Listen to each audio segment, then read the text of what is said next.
Sebuah kapal motor tanpa nama mengalami mati mesin di perairan Teluk Maumere, Kabupaten Sika pada pagi tadi. Kapal ini mengangkut satu keluarga berjumlah 12 orang yang hendak mudik lebaran dari Pulau Kojagete menuju Pulau Sukun. Tim SAR gabungan yang mendapat informasi langsung menuju ke lokasi guna mengevakuasi para penumpang. Para penumpang yang terdiri dari 6 orang anak dan 6 orang dewasa ini kemudian dievakuasi menggunakan kapal SAR Rescue Boat 212 Maumere menuju Pulau Pemana.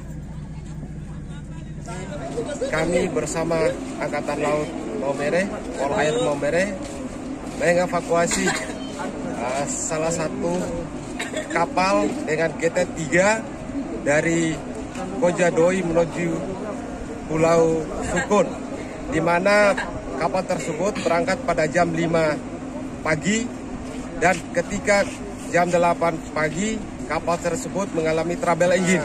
Penumpang kapal tersebut dari Kojadoi menuju Pulau Sukun itu dalam rangka mudik Lebaran tahun 2023 bersama pihak keluarga.